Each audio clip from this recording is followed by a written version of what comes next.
As we come to the close of the 2013 Formula Forza R1 Championship, we start the weekend at Lasarth with open practice. Then comes the swirling storm of qualifying. Finally, the 2-hour shootout that is the actual race.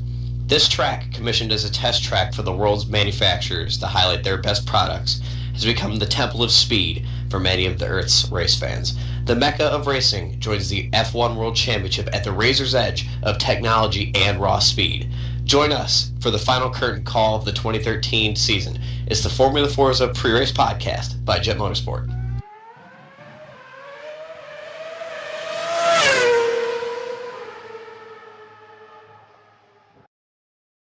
We here on the Formula Forza crew would like to thank you, the fans, for your continuing and growing support of not just the championship, but Formula Forza as a whole.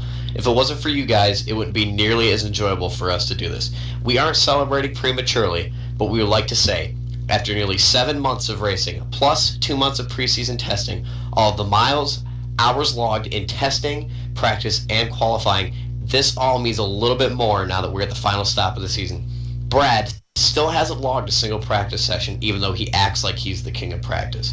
We still don't think the balloon wall is from this planet, and James Hall has not stopped laughing since the first race lobby back at Suzuka. It's been a great season.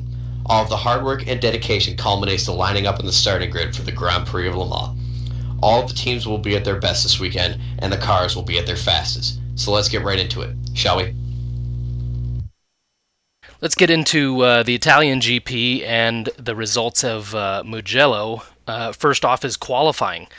When we had this qualifying, we knew that it was going to be big when the Bullen wall went faster than the 2012 pace by nearly a second, a 1:31.697 on day one of qualifying. We had other times filter in, and we were estimating that cutoff would be at the 33 dead mark, and they did go quite a bit quicker. We saw Senna on the last day of qualifying. We saw him go 1:31.593.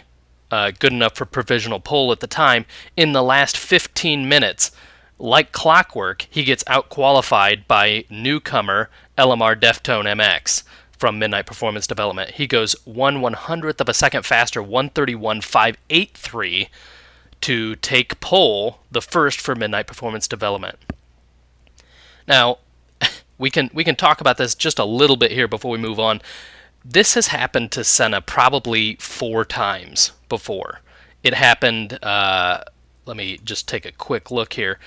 It happened at Hockenheim, it happened at Silverstone, and it happened at Infineon as well, where he just got out qualified on the last day of qualifying. It's happened twice now in the last couple of minutes of qualifying. Now, we do say that while that sucks that he gets out qualified with just a little bit to go, on the other side of the coin, drivers shouldn't be leaving anything left on the table. I do feel bad for him that it keeps happening, but you can't leave anything on the table. If you could go faster, you got to put it all in there, and then you can't be upset if somebody beats you. Right behind Senna, we have LMR Johnny from Midnight Performance Development. He qualified third, just ahead of the Bullen wall. We had XPR Roadrunner, then another second behind. Bullenwall 5, 4th place. That's crazy to me when he didn't have a power restriction. Then we go down the order, and it pretty much slots in where we would have expected. No huge surprises there as to who fell into Group B. We did not have any drop zone drivers this week. We did have Fire Dragon and Midland Zeta that were disqualified. Fire Dragon for not having a replay, and Midland Zeta for not running a legal transmission. So we then get to the race itself, and in Group A, it was a great race to watch. We had a long run down into the first turn, and it looked like there was a little bit of contact there. We had Senna and Deftone on the front row, and Deftone was on the right-hand side, which is the racing line for Mugello. He cut over to the left, which you want to line up along that left side to make the turn, in the right-hander into turn 1 there. And it looked like there was a little bit of contact there, gave Senna some damage, sent him out into the sand, and Deftone really didn't acquire anything from that. So it looked like there was some lag involved in that, and partnered with just a kind of a tight squeeze into that first corner.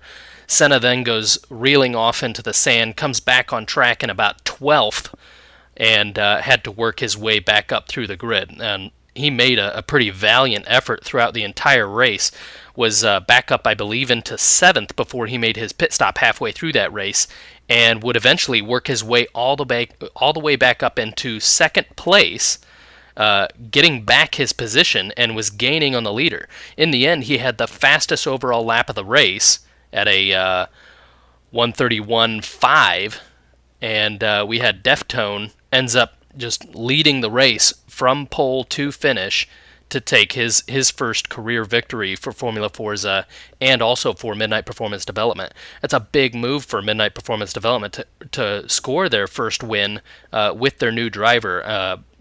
So that's big stuff.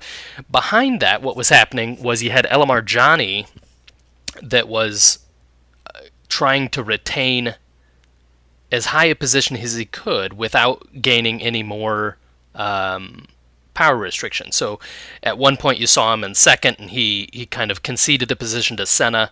In the replay, we had some people asking, it kind of looked like he was holding Senna up. Not from our angle. From what I saw, it just looked like that Johnny let him go by. He didn't really hold him up. He wasn't trying to cause a gap or anything like that. I don't think Johnny knew that Senna was doing the kind of laps he was. I don't think he knew that Senna was actually catching Deftone.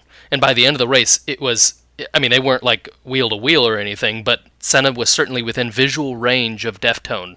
Deftone was getting ready to cross the line as Senna was onto the main straight there at Mugello, and it was certainly a bigger gap than that when they started that. So that's an interesting take on that he might have held up Senna. I didn't see any of that, and from the replay I didn't see anything that would have warranted that. But it looked like Elamar Johnny then dropping back. He shifted positions a couple of times with the Buhlenwald trying to trade off who was going to get that last spot on the podium.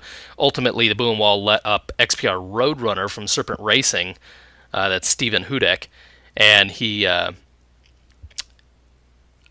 let him into 4th, and the thought was that Elamar Johnny then would let XPR Roadrunner into 3rd, and that is exactly what happened. With just a few laps to go, they let XPR Roadrunner then into 3rd to finish out that podium. So that's 1st Elamar Deftone, 2nd FMS Senna, and 3rd XPR Roadrunner, 4th Elamar Johnny, and 5th the Buhlenwald. So we didn't have In Flames, and this is something big that we didn't talk about last podcast.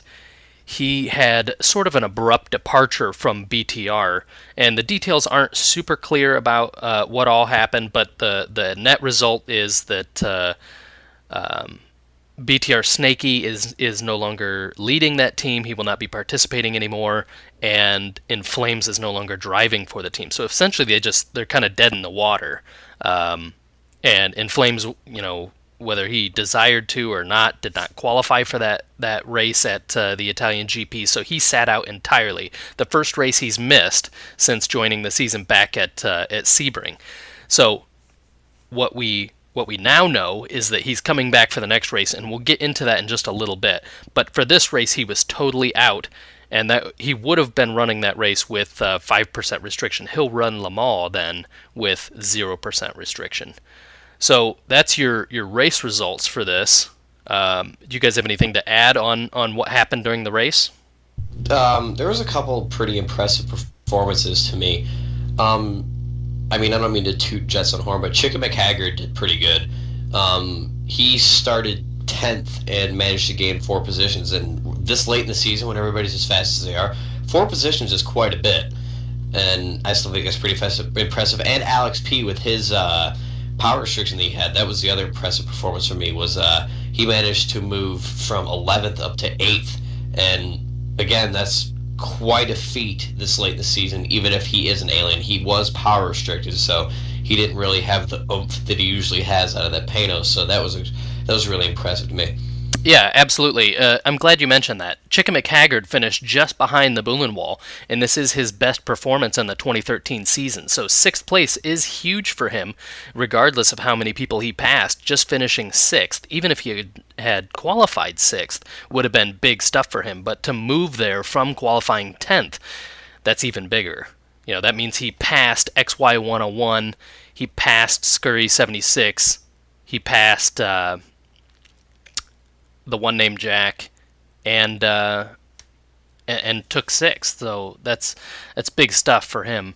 And I really agree with Alex P moving up. I mean, a 10% power restriction at any track is difficult, and at Mugello you just don't get the acceleration out of those corners that you really want with a 10% power restriction. So, yeah, that two good points you bring up there. Brad, you have anything else on that? Nope. Wise words from Brad James. Brad, do you want to go ahead and cover our driver points and our team standings as well? I would love to. In first with 754 points, Bullenwall 5. In second, still within reaching distance of the championship, Alex P. In third, mathematically eliminated now, XPR Roadrunner. In fourth, In Flames. Fifth, FMS Senna. Sixth, BTR Villeneuve. Seventh, El Marjani. Eighth, the one named Jack. Ninth, Magnum 278. And 10th, XPR Overdrive. Now, FMS Senna here is getting close to In Flames. And In Flames is about that same amount of points away from XPR Roadrunner, so if everything goes Flames' way this weekend, he may move up into third. Going to Team Championship now. Serpent Racing has now taken over the lead, which is surprising because they've never won a race this season. They haven't won a race, and they haven't had a pole. So, that being said, that's really impressive because, they haven't done either of those things. In second is Pennzoil Zexel. In third is Midnight Performance Development. In fourth is Bosch Tech Racing. Fifth, Aces Wild. And sixth, JET Motorsport. So we're going to head towards point standings in V8 Supercars now. In first and second, the Serpent Racing guys. In first, that would be XPR Venom, 4 points ahead of Alex P. That's like nothing. In third, it is a Ford, actually, of MXR Shiwo. 200 points behind, I mean, you'd have to win 2 races to to get that point. The finales this weekend. And there's 1 race left, so he's not going to get second. In fourth is BTR Villeneuve. Fifth, Explosive Sam. Sixth, BTR Snaky, who hasn't raced the past 3 races and has missed 4 overall, so that's pretty good. 7th is Capital I capitalized. 8th is Samurai Slider. 9th is NFS Jordan. And 10th is you, Derek. Magnum 278. Yay me. So I think you have something special in store for this next segment, Derek? Yes. We are giving out our podcast awards of the year. Da-na-na-na. Yes, I know, they are prestigious. Some of these drivers will have no idea they've won something. They'll be like, who gave us an award? That's why we put it in the back of the podcast, so they have to listen to the whole thing to get to it. First award, we are giving out our driver of the year. The way this will go for these awards, each one of us is, we have, I believe, 8 or 9 awards that we are giving out. Either way, for each of them, all 3 of us will pick our own winner, and we'll try our best to come out with an overall winner for each of these awards, so they could go, the podcast chose me as the bestest of the best. Alright. But we're going to go into our driver of the year, Mr. Ryan Wrongy McWrong Pants McDowell. What is your driver of the year?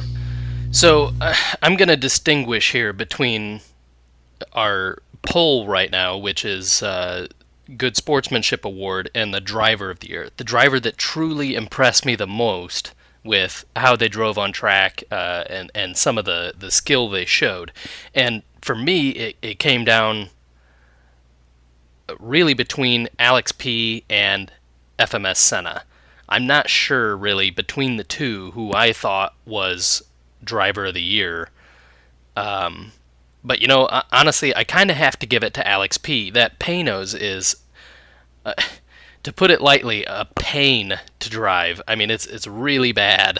It doesn't have the acceleration you'd like. The only spot it pulls is when you're already doing a crap load of speed.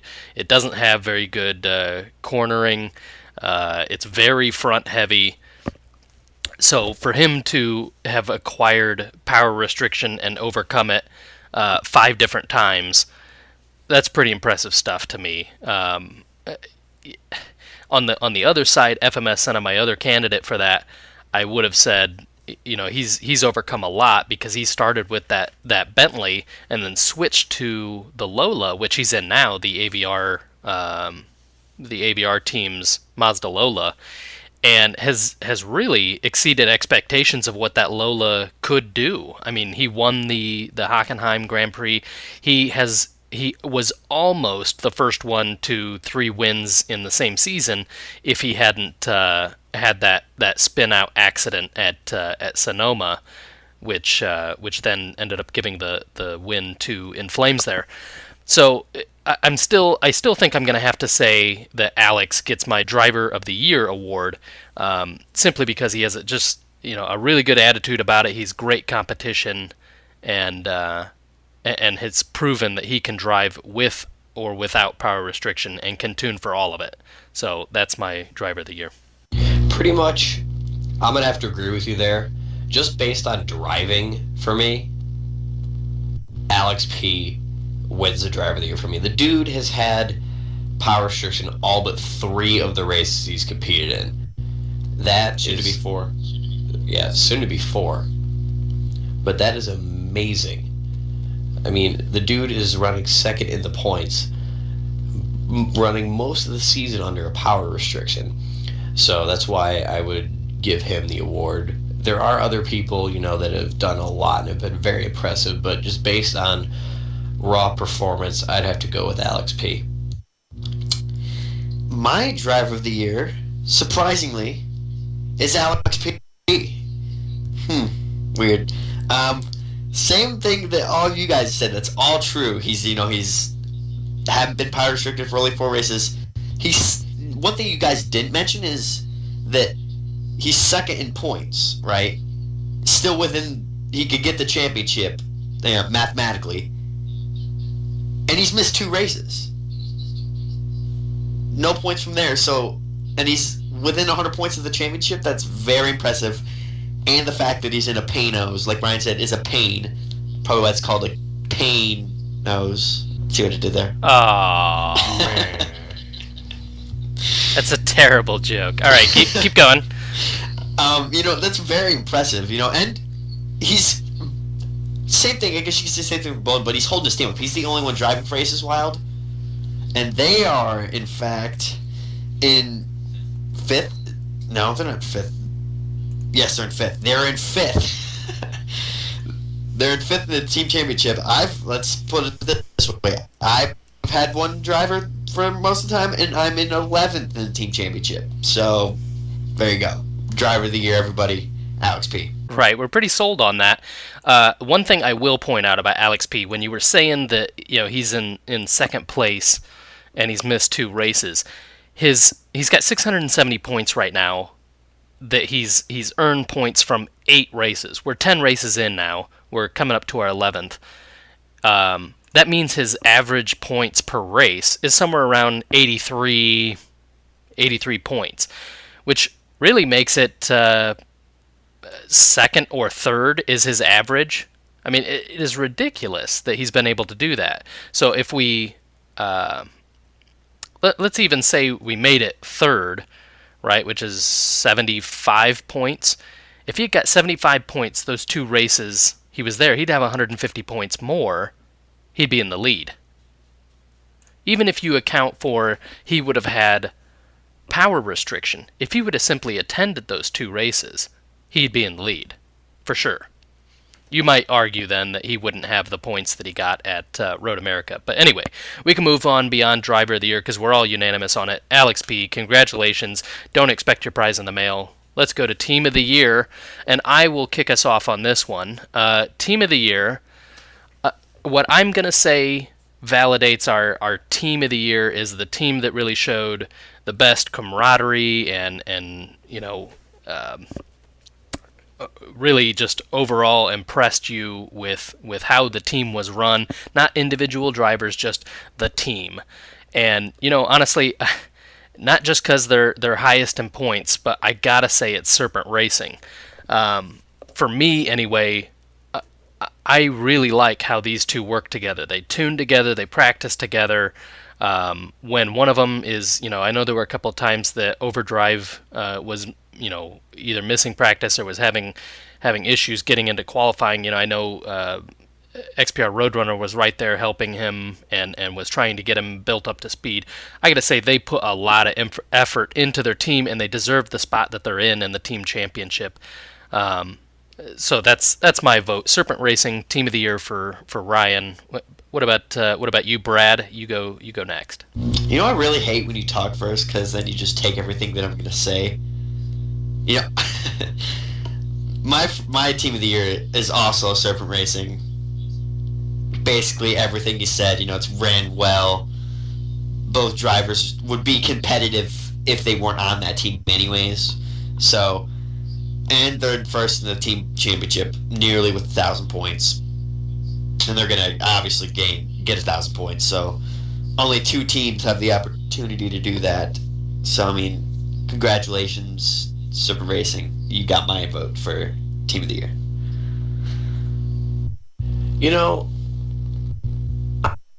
I'm going to have to go with Team PCR. No, I'm kidding.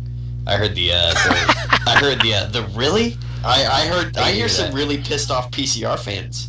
Oh, I'm sorry, PCR fans. I didn't mean that as like an insult.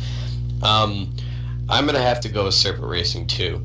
It is quite impressive what they've done, considering that they haven't won a race and they haven't had a pole all year.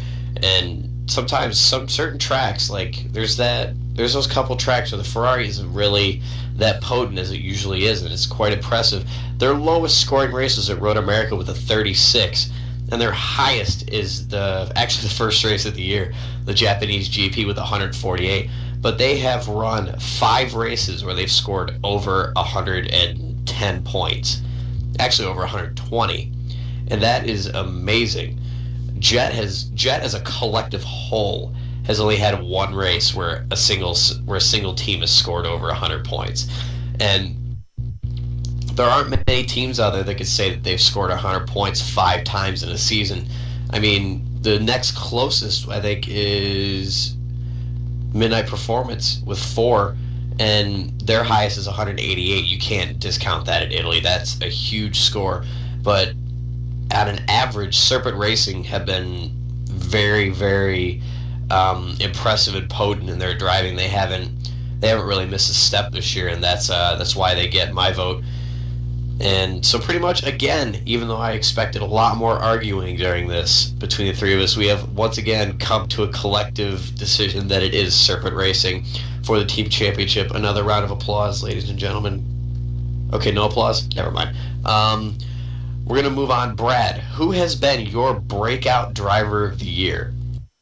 Now, let me elaborate before you start. Our breakout driver and our breakout team are going to teams and drivers that have participated in previous Formula Forza seasons. It's like the best improver or most improvement award. So not a rookie then? Yes, not a rookie. I could have said that and just not blathered on for about 10 seconds. All right. Right. So, okay, Brad, breakout driver of the year. What's your pick? Tough. I have 2.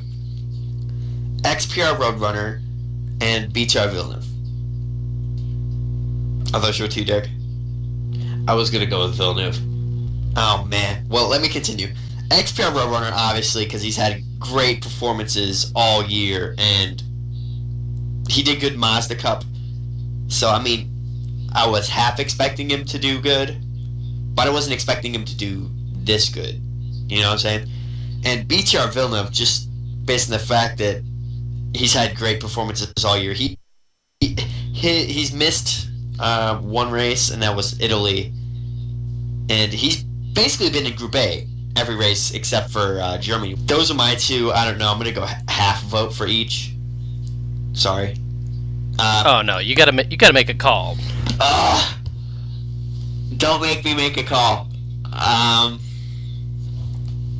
gonna go with Villeneuve. Nothing against XPR Roadrunner. Just I'm gonna go with Villeneuve. I too am gonna go with Villeneuve because he raced how many races at the end of the year last year for R1? Did he do, Ryan? He did the last 3. He did 8 of the 12 in the calendar, so he did 3/4 of the 2012 season. And pretty much he hasn't missed a step moving out of this season. He's been slowly improving since the end of the year last year, and LOBM as a whole they've improved with BTR Villeneuve and BTR Raikkonen. Is that Lucas? Yes, it is. I'm sorry, Lucas. I didn't mean to do that. I just slipped my mind. But pretty much, I mean, the Toyota really isn't an easy car to drive either. I mean, yes, it's a lot easier to handle than maybe the Panos or the Bentley, but it's still impressive what he and LLBM have done with the car this year, and that's why he's getting my vote for Breakout Driver of the Year. All right, so now I get to express mine, and then it won't matter because you guys have already voted for BTR Villeneuve. But I'll make my case for XY101 and James Hall. Actually, are the two that I think have probably improved the most in my eyes. Breakout Driver of the Year. We've seen them in. You can, but wait for me to. I'll make my point, and then you make up your mind. So XY101 and James Hall. XY101 was originally Chicken McHaggard's teammate for the 2012 season in Wheeling AFD, if I remember correctly. He joined in there for, I think, the last 3 races of the 2012 season. He was replacing Batman LMP1 and came in there and did okay, but the 2012 season was underpopulated at the end. And then he came into the Mazda Cup and ran for Lotus Racing and did fairly well in there. So when he came into the 2013 season, and you look at, let's say, where he was when they started the season, like qualified 17th in for Suzuka, to where he's at now, I mean, he's very consistently Group A now. He knows what needs to be done to be in Group A, and he's very consistently been Group A. For several races. I think that Sonoma was probably the last race. No, Silverstone was probably the last race that he really managed to fall outside of Group A, but very consistent still. And then there's James Hall.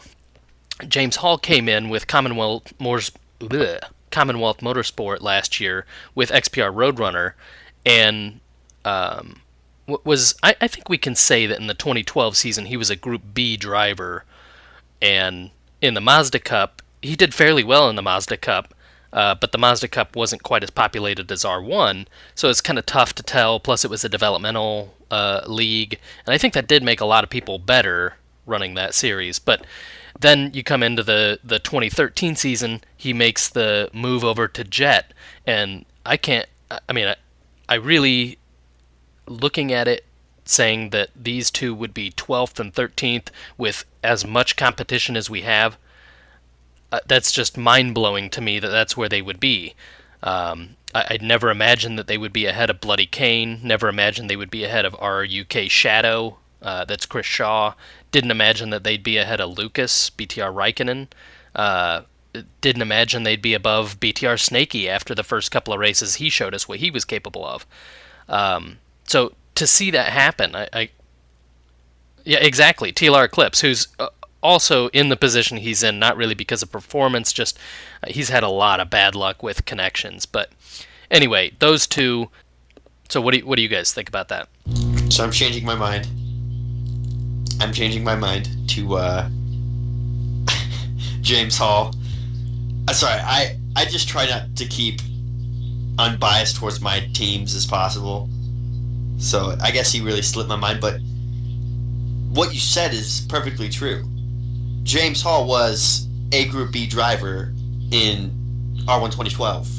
And that he's mostly a Group A driver this year, big improvement. Right. So yeah, especially lately. I mean, honestly, if you look at that, there's a bigger jump from where James was to where he is now. So perhaps I should choose James if you look at breakout driver, because the idea is that it's where they were and where they're at now. So I guess I do have to pick James, because you look at 5th place at the German Grand Prix, and he was in decent position to even get 4th.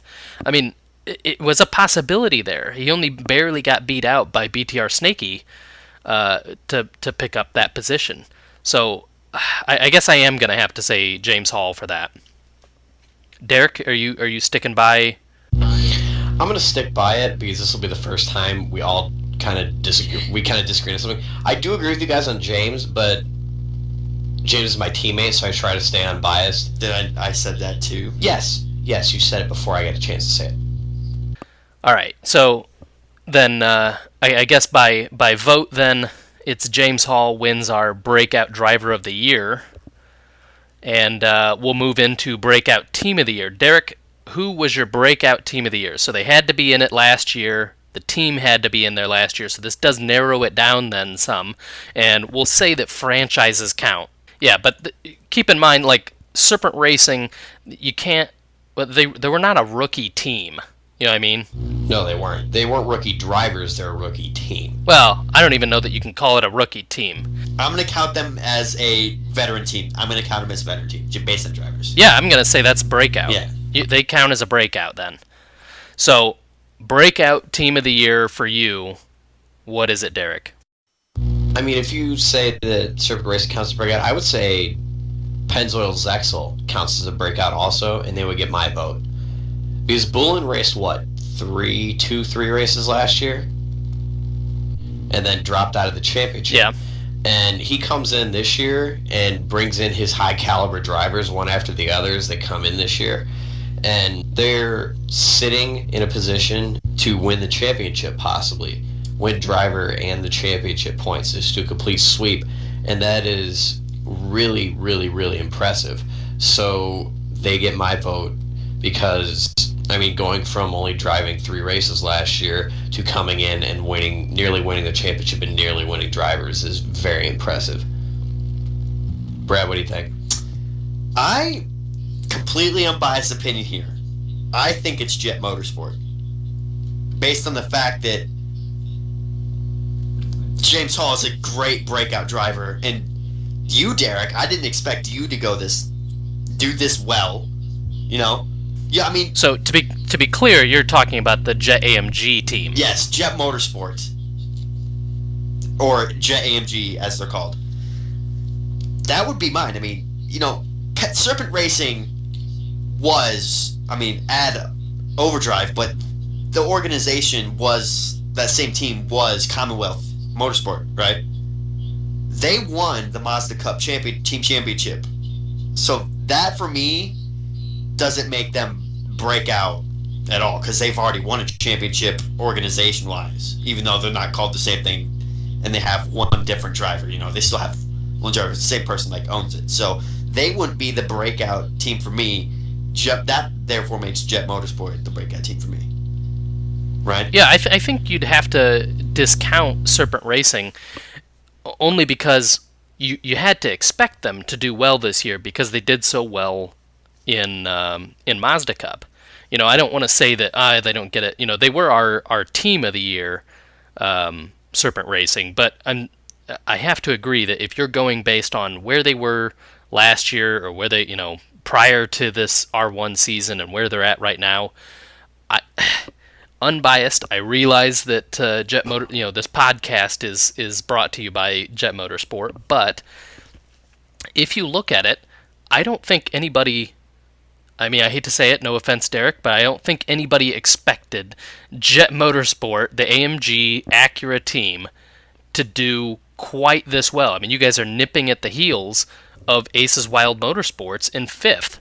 And you look at the teams above, and it's like, holy crap, like there's no you're above AVR. Did you expect that you would be above AVR? No, I actually expected us to finish kind of mid-table this year. Did you expect to be above LLBM? No, actually I didn't. I mean, looking at the caliber of drivers that was coming in this year, I looked at it and James could back me up. As I told him at the beginning of the year that this is probably going to be the toughest thing we've seen yet. Coming in as a new driver for me, I mean, I had known him from Mazda Cups, and I knew I could trust him this year, and he gave us some dynamite setups, and he gave us, I mean, Ryan, you could back us up from this too. We drive faster when we drive together. Yeah, absolutely. It's like we kind of push each other just a little bit more, and I think that really helped this year because it gave us something to strive for. Because always, every weekend, James and I are like, oh, I just did a 132.3. Oh, well, James, you know what? I'm going to do a 130 dead and see how you do. Then he'll be like, oh, all right, I'm going to do a 128. So it's kind of like inter-team competition, but we still support each other more than anything. The team comes first for us, and even though we kind of race each other kind of rough sometimes, we could get a little kind of mad at each other a little bit. Like Suzuka, where we ran into the back of each other in the first lap. James got kind of mad at me, but then he realized that we're a team, so we kind of have to kind of put anger and self-absorbment to the side and work for the better of the team. And I mean, it's really helped out a lot this year to have somebody like James, and James has really kind of transformed JET as a whole to what it'll be next year and what it'll be after that. And it's pretty much nearly all down to what James has done this year. And I mean, you guys gave him breakout driver. I would almost give him probably team manager, like I guess you could call him team owner, because he pretty much has as much power in JET as Brad and I do now, because he's just done so much for the team. I would give him my team principal of the year award if we had one. Was that an acceptance speech? This isn't the Grammys, Derek. I hate you guys. All right, let's move into rookie driver then. So these are drivers that had not participated in Formula Forza. They can still be experienced drivers, but they were new to Formula Forza at the beginning of this year. Brad, we've stolen it from you this far. How about we have you go first and tell us who your rookie driver of the year is and why? My rookie driver of the year is LMR Johnny, or Johnny Two Shoes, because I didn't know the guy. I didn't know he was that fast. So when he came out, just completely owned me, I guess you could say. Like, did way better. I mean, he's set 7th in the points, very respectable. I didn't know the guy. He came in, got 7th. I mean, yes, Flames and Senna are rookies. Flames is number 1 in the R1 leaderboards, and I knew for a fact that Senna was pretty high up too, so I was like, yeah, they're going to do pretty well.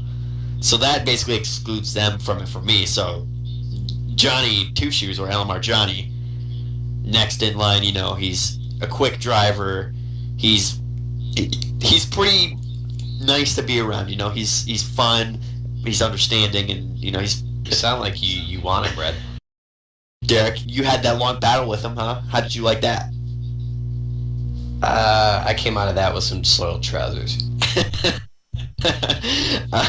Well, that's my breakout driver of the year, Derek.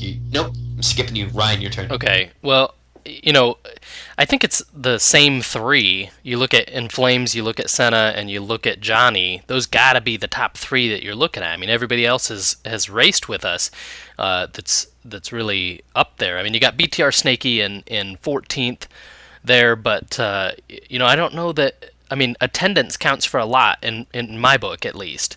And LMR Johnny, I mean, Midnight Performance has had just great. Well, I'll just narrow it down to a driver. LMR Johnny has certainly stepped up from where we saw him in Winter Test. I mean, we saw him just a couple of times, and it didn't even really seem like it was a blip on the radar. And then all of a sudden, boom, hitting it hard, and came in and really impressed a lot of people with how he could run clean wheel to wheel with a lot of people, and I've heard it from a lot of drivers that Elamar Johnny is a top-notch driver and really impressed a lot of people this year. So I can't say that I really consider In Flames or Senna, despite what I said about, new to Formula Forza this year, despite what I said, I would have a hard time rationalizing In Flames and Senna as rookie driver of the year. But Elamar Johnny, I got to feel really good about saying that he's my rookie driver of the year for Formula Forza. Certainly didn't come in with no experience at all, and wasn't an alien by any means, but holy cow, that guy can drive. I'm going to have to go with Johnny also. We're going to have to do a tri-agreement here. But pretty much, like you said, from winter test, they were there for, I think, one or two of them. And both times, they were kind of midfield, kind of higher mid a little bit towards the end of the Suzuka one.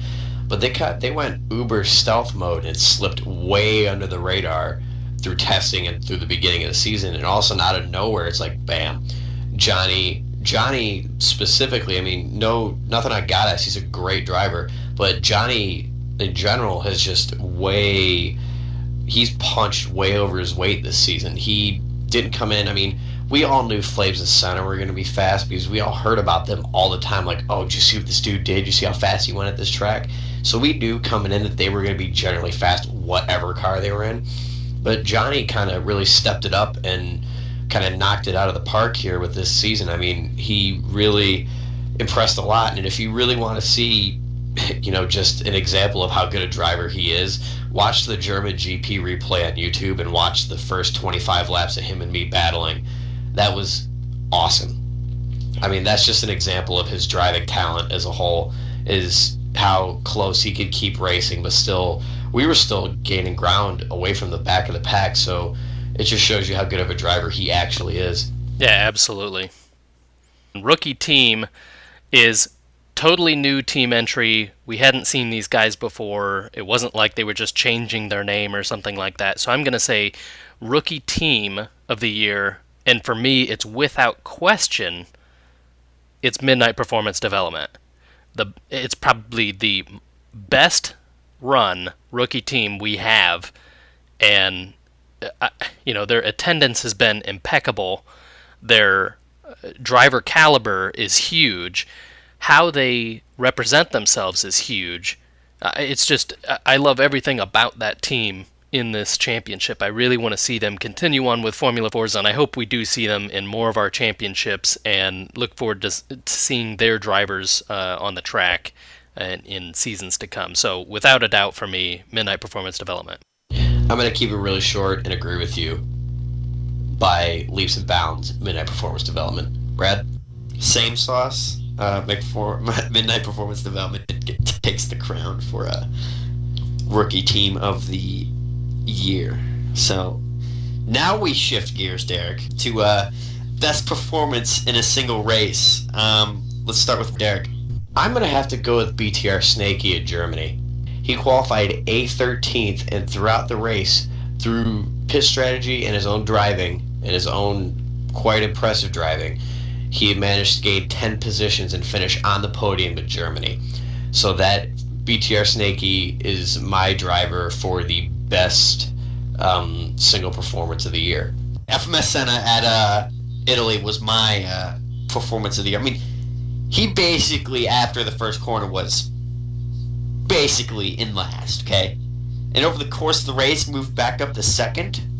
Hats off to you, Mr. FMS Senna. That's a great performance. That's what we need. That's what we need to see that more often in this series. We need to see more performances like that. And just imagine if we had one race where everybody had a race like that. How great would that be? Right? I was just about to say that, so it's a good thing I didn't go before you. I was going to say, FMS Senna, it had to be at Italy. That comeback he had from 12th place, and then charged back, had fastest lap of the race, and was closing in on the leader by the end of that race. I mean, if we had gone, it was tough to say, but if we had gone on for maybe another 10 laps or whatever, it would have been a really interesting race for the lead of that race. But I gotta say that's best performance in a single race was him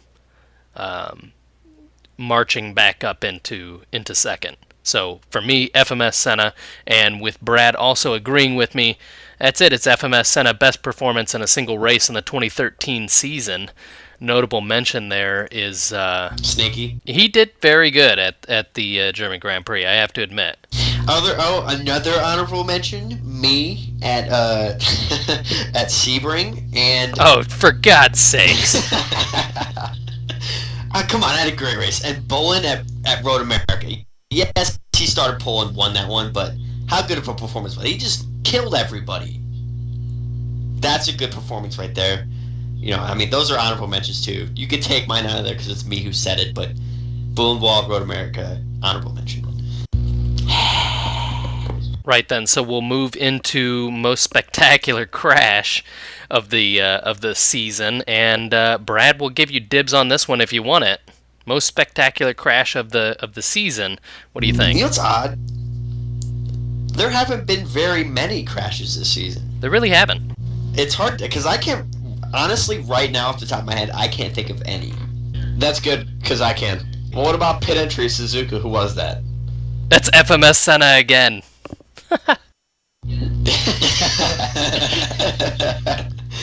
was good. Well, let's just name off. Let's see if we can name off any here. FMS Senna, Suzuka. What else? Okay, Drake Hellspawn into James Hall. Isn't that who it was at Suzuka? They both went into the... Yes, second corner. Right, in the S's. Yes, what else? Who was that spun off at Sebring and hit the... in Flames. That's got to be it. Sebring, the first corner. That's got to be it for me. That's in Flames. That was race changing and probably the most surprising crash we've had. That is it for me, is the turn 1 wreck out in Flames. And then he had another wreck that same race. What was that? Turn 15. He hit the barrier because the tail caught the rumble strip. But I'm gonna say it's that turn 1 is the most spectacular crash because that changed the. I mean, we were on board with him when it happened, and you just don't even see it coming. He downshifts too many gears, and the back end whips around, totally ruins the race. It looked like it was gonna be a walk away for him. And just race ruined there. So most spectacular crash. And then it was the humanity. Right. So that's my nomination. What other ones are there? I'm going to say any race that Brad participated in. I didn't wreck it all this year. You can't say that. The Nürburgring. You spun 7 times. That's not a wreck. It's a spin. I spun twice at Sonoma. You didn't win the race. You weren't supposed to be doing donuts on the track. Yeah. I wasn't supposed to. Nobody expected me to win it. So I'm gonna have to go with Flames because that was big. That was big. Nobody expected that. What do you think, Derek? I can see in the future, so I did expect it. Oh wow. Genius. All right, let's just move on. Okay. Let's get this train out of the station. Let's just move right into the important part of this entire podcast. Le Mans predictions. We're going to start off with Ryan. Let's keep this short because we're getting up there in time. This is the last podcast of the season, if you will. We will continue this for Super GT. Season 2 will be for Super GT. And then Season 3 will be for whatever we do here in the 2014 calendar season. So don't worry, there are more podcasts on the way. All 12 of you, don't fret. Right. We will be back. For Le Mans here. So first we'll talk about pole position because we've got the Poulin Wall 5 took pole here last year for AVR, a 3:19.850 in an Acura. I'm going to say it's crushed, just based on what we saw in Winter Test 3 here, where he pulled a 3:15.9. So I'm going to say he's going to be somewhere right in there, and I got to say it's Bulenwald. Nobody was even close to him. Alex P. without restriction was at a 3:17 something during Winter Test. So and Alex P has got a 10%, so he's not going to be a contender for that. So I'm going to say it's Wall, and now we can talk about it. And Flames has come back. He is driving for Pennzoil Zexel. This is terrible news for Serpent Racing. I'm sure they hated this news, especially since they just took the Serpent Racing, right. So they, I mean, we want to see In Flames come back. We'd rather see it, with him with BTR. But I, as the administrator, I can't stop. There's no regulation on who you can bring in to race for you. So I gotta still allow that to happen.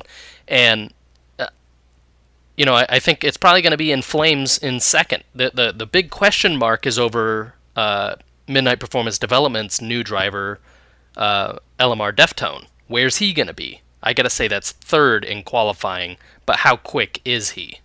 We don't know. What do you guys think? Qualifying. I'm going to say... I mean, I haven't watched Deftone that much. I haven't watched him at all. I'm going to have to say probably Bullen. Because what you said from winter testing is going to be very tough for anybody to step up and be like, I'm going to beat the Bullen wall. You're just not. No. He's an alien. And then everybody laughs at you when you say that. Yeah, he's called an alien for a reason. He's the supreme alien. He gets to drive the mothership. He's that good. But yeah, I'm gonna say maybe into the 15s for pole time, and that's if Bullen does what Bullen wants and decides that he wants to run a 15. I mean, right now, pretty much he's got the run of whatever the heck time he wants to run for pole. It depends on how much he wants to reveal for how quick he acts. Who knows? He might be doing 14s for all we know. But it's pretty much a whatever he wants to do. So I'm going to go definitely Bullen for pole. Flames might have a shot because Flames is pretty close to what he can do, but Bullen kind of has control of the reins here for how pole time is for this year. So I'm going to go with Bullen for pole. I'm going to go Group A cutoff. 23, low 23. 23? That high of a time. Well, yeah, I'm going to say a Group A cutoff is a 21. 21? Wow. Yes. Uneducated decisions. Educated? Okay, I ran a 21 kind of time on like my 10th try, because I've actually practiced for once. And and yes, I'm in the Mazda, okay? Yes, I'm in the Mazda, but I'm not trying to say I'm good here, but I suck compared to everybody else, okay? Like, I should not be in 11th in points, okay? So, That's for sure. if I'm running a 21 on my, let's just call it my first try. We'll call it on my first try. What does that mean? It means you're in a 787. Yeah. No. Usually, I'm putting it this way. I'm usually around cutoff for Group A or low Group A. So if I'm running a 21, I feel like that's going to be like a high 21 is going to be the cutoff. But you realize that you're in one of the cars that is supposed to be really fast this weekend. He's got a point, though. Okay, so we look at last year. We had 26 drivers last year qualify, and the cutoff was at a 3. Let's call it a 327. Would have been the cutoff point. 326.6 is where it was, but I mean, we can all acknowledge that the pack is way faster this year. Where we'll end up, I really don't know. I mean, I want to say that it's probably going to be somewhere around a 23.5 or a 23. That's where I think we're going to be at. I'm going to say it. I think a 23.5 is where we're going to be. This is a tough track, and it takes a lot of determination to get those clean laps in there. So the question is going to be how much time can people afford to put those times in. I mean, they might be capable of faster. I know we're looking, as we record this, we see Chicka McHaggard there in 7th, and I know he's faster than those times, than the time he's got up there. I know he can go faster than that, especially in the 787. And I think it's going to come down to how much time can they afford to hone the time. So I do think we're going to see a 23 and a half cutoff. All right, 27 laps on a track that is 3 minutes and change per lap. 2 pit stops, which is unique to this track. I mean, expect the unexpected has got to be the motto of this track, right? I mean, it's not just clear cut who's going to win this race. You can't just say, Boolin's going to win it. You can't say that because sometimes people push each other too much, and then they'll go off in Tête Rouge or whatever, and you'll just see retirements. I think we will see higher than normal retirements from this race, but do you guys have some predictions about what you think will happen during this race? It doesn't have to be specific drivers. If you want to say who you think your provisional podium is going to be, go for it. I'm going to hold my podium off. Pretty much, I'm going to say this is usually a race where we usually see somebody have a really good breakout race. In Mazda Cups, that was James Hall and Adam Watson that did that. They had a really good battle at the beginning of the race until Watson had some damage. But usually Le Mans is the track where somebody, finally says, you know what, I don't like being at the back anymore. I'm going to qualify into Group A and then possibly win the race. So I believe we're going to see a dark horse come out of the field, come out of the woodwork this week and surprise a lot of people, because this happened every time we've really come to this track on the Formula Forza schedule. There's always been somebody that's been like, wow, they did that. He really qualified A7 and finished A4. So I'm just expect the unexpected, like you said, but the other thing you really can't expect is expect somebody to surprise you this weekend. That's all I gotta say. All right, what about you, Brad? I'm gonna have to say Bullen takes the win, unless something crazy happens, like he lags out or hits a wall. Flames is going to take second, and Deftones going to take third. That's what I think. So what you did is you took my qualifying predictions and then you just translated them straight into race predictions. This is nice. No, I don't know who's going to win this race.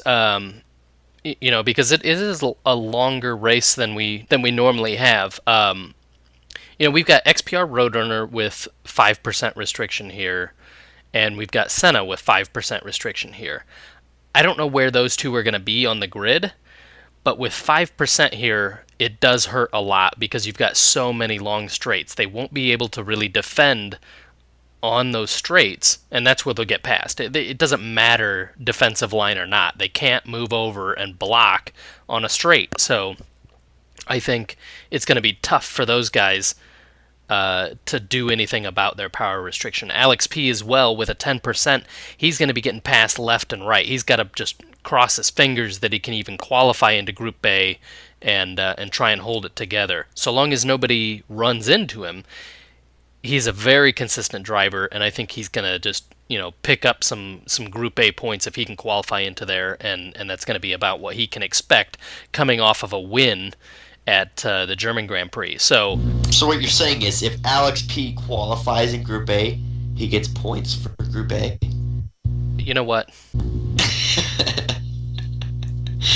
I'm just saying I think that Alex P will pick up, because there's going to be people that will retire from this race, and so long as Alex P qualifies into Group A, yes, he'll be taking home. I don't think he's going to be one of the retirements, is what I'm saying. Yeah. I don't think he'll be one that wrecks out. He's a very consistent driver. I think he's going to be bringing home those points for Aces Wild and himself to ensure that he doesn't fall into the clutches of third place XPR Roadrunner or in Flames, who is destined to do good things here so long as a major mistake isn't made.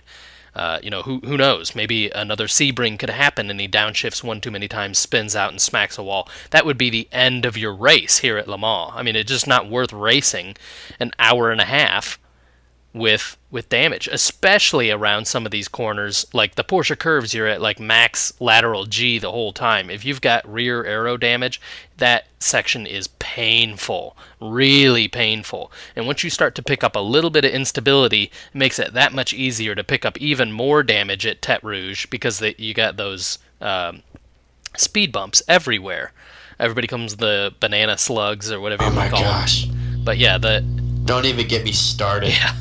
So who knows what's going to happen with this? And like I said, I expect the unexpected. I do think Derek's right. You're going to have somebody that surprises with a strong finish. That could be James Hall. That could be Chicken McHaggard. It could be one of the Caterham Team GB guys.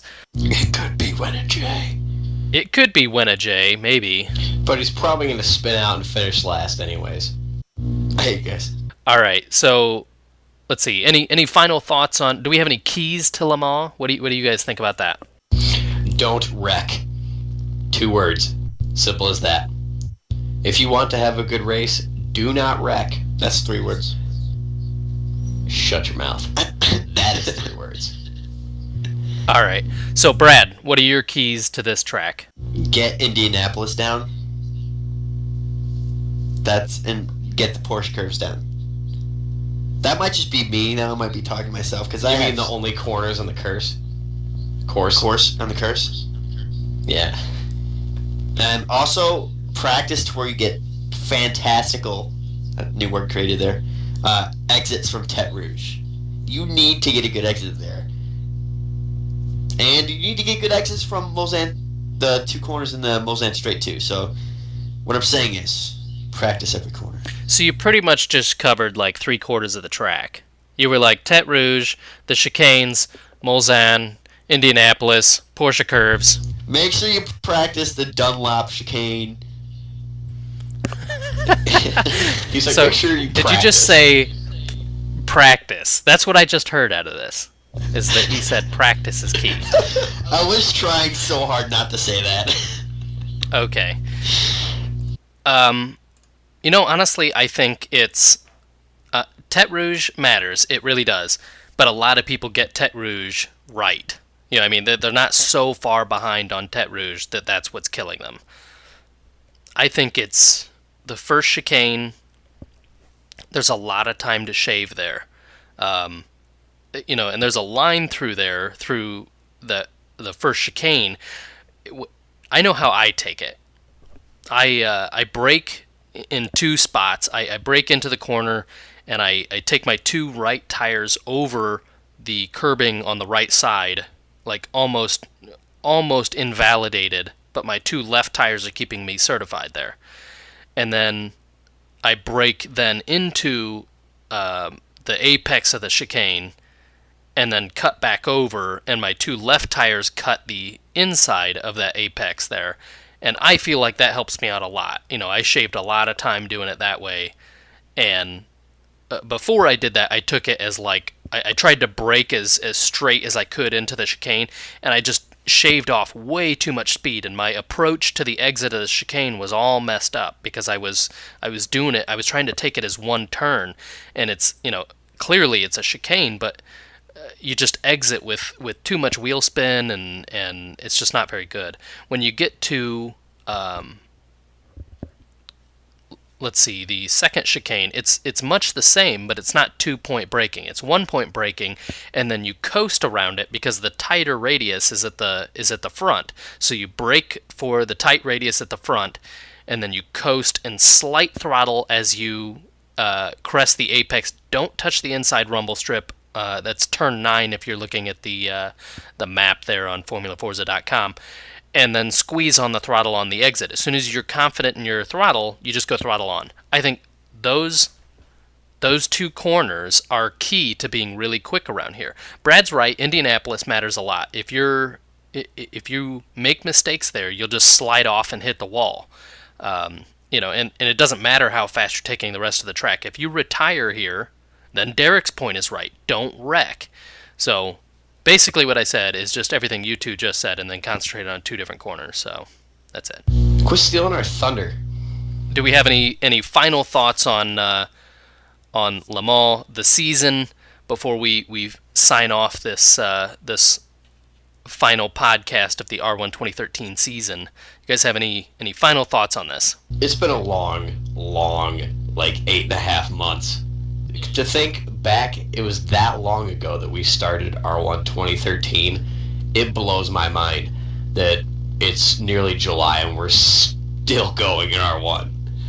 we can rival the F1 World Championship in the length of time we've spent racing. It's like, pretty much, it's been every weekend going on since then. Something has been happening until this 3-week break before Mugello. I'm looking forward to a little bit of a break before Super GT. I mean, this is our 11th podcast. The podcast got started as an idea between me, you, and Brad. It was like, you know what we should do? We should do something that nobody will ever listen to. We should go sit there and talk about stuff that everybody else is already talking about for an hour and a half. And then record it and put it on the internet. Yes. We do thank you guys for staying here again. It's been awesome for you people that have been listening. It's been fun, I like to say, but I guess we're gonna announce it now. Brad, you're fired. I didn't know. We're replacing you with the Jarvis guy from Auto Vista. Be like, so Jarvis, what are your thoughts on the 2014 Motegi GP? The Pagani Huayra is All right, Brad, what are your final thoughts? I talked about practicing way too much. I need to actually support my opinions. Like practice. I said, oh yeah, you need to practice, and then I just didn't practice. Don't be lazy. That's my point to you guys. Don't be lazy. I would be so much quicker. I don't guarantee it, but I would be 11th in points if I wasn't lazy. You'd be 13th in points. So what you're saying is be lazy? No. Don't be lazy, guys. And thanks for listening. Love you all. Ryan? Not you, Ryan. Yeah, not you, Ryan. And Derek, I hate both of you. That's evidently clear that I hate both of you.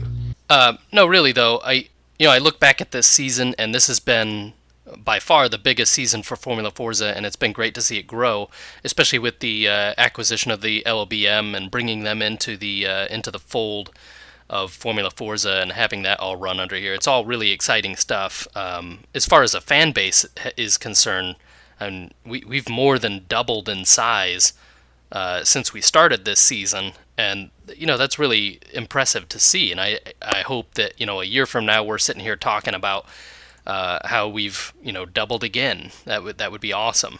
But I've had a lot of fun, and like you said, I am looking forward to a little bit of a break before we start in on podcast for the Super GT. And I think that what we're doing with Formula Forza is really exciting, and I really like working on it. I hope you guys are having as much fun listening to it, all 12 of you, as we are making it, because it's really a fun thing to be a part of and watch it unfold. I mean, when we start these seasons, we have no idea. I mean, we have guesses about who's going to win stuff and who's going to do well and whatnot, but it really comes down to the races, and it's a lot like real motorsport, and that's what we got into this for. So it's really cool to see it, season after season, do what real motorsport does. Produce heroes and winners and good sports and bad sports and drama and controversy and haters. I think it'd be funny if you go back and watch the Suzuka podcast. We had absolutely no idea what we were doing and what was going on. I'm gonna just because you said that, we could go listen to it tonight. We had no idea. We didn't know who was gonna win. Right, that's a video of the week. That's our video of the week. Yeah, go back and watch the Suzuka podcast. Pretty much, we had some idea from Winter Test about what was gonna happen. We had no idea. Back in Suzuka, we had no idea how great the season was gonna be. This is by far, hands down, the greatest season of Formula Forza history. The competition's been so close, and it's been so much. To me, this has been way more fun than Mazda Cup has been, or even R1 2012. So, I mean, best season of Formula Forza ever. And the fact that we get to do these podcasts about it every 2 weeks, or every month in this last case, for Italian GT, I mean, GP that is, it's been a lot of fun, and I've really enjoyed it. And if you still listen to this podcast, we still don't know what we're doing. Yeah, no, we'll never really know. don't. We'll be 3 years from now, and be like, who's this guy's name? Yeah. So I totally agree with that. That this has been the best season that we've had, and we had no clue that it was going to work out quite this good. Especially every year we change the regulation, right? From 2011 to 2012, the regulations changed quite a bit. Just because we jumped games. We went from Forza 3 to Forza 4, and then from 2012 to 2013 we implemented quite a few changes, specifically regarding how cars got chosen and things like that. And I don't know that we could have known that it was going to work out quite this well. I mean, the championship is pretty close, and you look at even the team championship where we focus on, and if we're correct and Buhlenwald gets that pole position here at Le Mans, we're going to go into the race with a 2-point gap between Serpent Racing and Pennzoil's Exel, because they'll have 989 points to 991. Never would have guessed it was that close. Right. I mean, that's crazy that it worked out that way, and a number of factors could have made it either more a runaway for any team. So I just, it really has worked out way better than I expected, and it's really cool to see that happen and meet a lot of new people, some fans that really enjoy what we do. I have met actually a couple people that started listening to our podcast, so a couple of the 12. What a joke. All right, guys. Well, I think we're going to have to go ahead and sign off here for our last episode of the season. We thank all you fans for listening and providing us your feedback and really following the season and being fans of Formula Forza. We hope to see you again in future podcasts and future seasons. Being right there, comment on our Facebook, like us there, head over to our Twitter, which is now starting to blow up quite a bit. And do hop on the website and see the results of the Le Mans race coming this Sunday at 3 p.m. Eastern. We will have it up on YouTube likely the week after. And, we just really thank you for being fans of Formula Forza. Thanks, guys. Goodbye. Thanks for listening, everybody.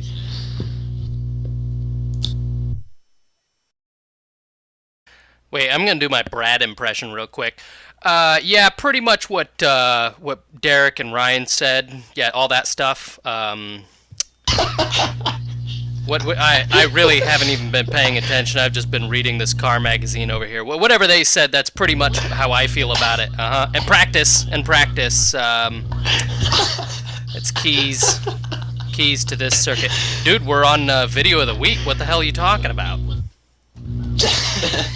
I don't watch videos. What are you talking about?